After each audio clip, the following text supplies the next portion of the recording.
संस्कृति सुवास, वैदिक संस्कृति का अनमोल प्रसाद, कुंभ, भाग 2। बच्चों, दिसंबर के दूसरे सत्र में हमने जाना कि कुंभ पर्व का वैज्ञानिक और सांस्कृतिक कारण क्या है और इसकी पौराणिक कथा भी सुनी। अब हम जानेंगे कि इसका आध्यात्मिक महत्व क्या है।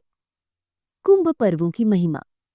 अथर्ववेद में भगवान ब्रह्मा जी ने कहा है कि हे मनुष्यों, मैं तुम्हें सांसारिक सुखों को देने वाले 4 कुंभ पर्वों का निर्माण कर 4 स्थानों हरिद्वार, प्रयाग, उज्जैन और नासिक में प्रदान करता हूँ।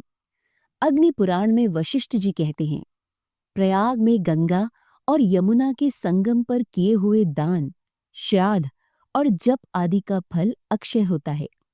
प्रयाग में 60 करोड़ 10 हजार तीर्थों का निवास है।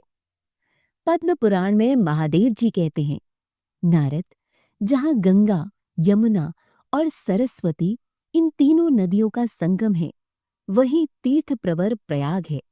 ये सब देवताओं के लिए भी दुर्लभ है। इसके समान तीर्थ तीनों लोकों में न कोई हुआ है न होगा। विद्वान, जो प्रातःकाल प्रयाग में स्नान करता है वो महान पाप से मुक्त हो जाता है। जो मनुष्य प्रयाग में स्नान करता है वो धनवान और दीर्घजीवी होता है। माघ मास में प्रयाग स्नान करने से प्राप्त पुण्य फल की गणना नहीं हो सकती। पूज्य बापूजी कहते हैं, एक तो प्रयाग का कुंभ त्रिवेणी संगम है, दूसरा हृदय का त्रिवेणी संगम है।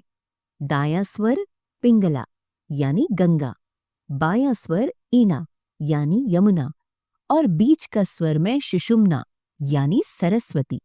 ये ध्यान की जो आंतरिक त्रिवेणी है वो बाहर की त्रिवेणी से 1000 गुना ज्यादा हितकारी है।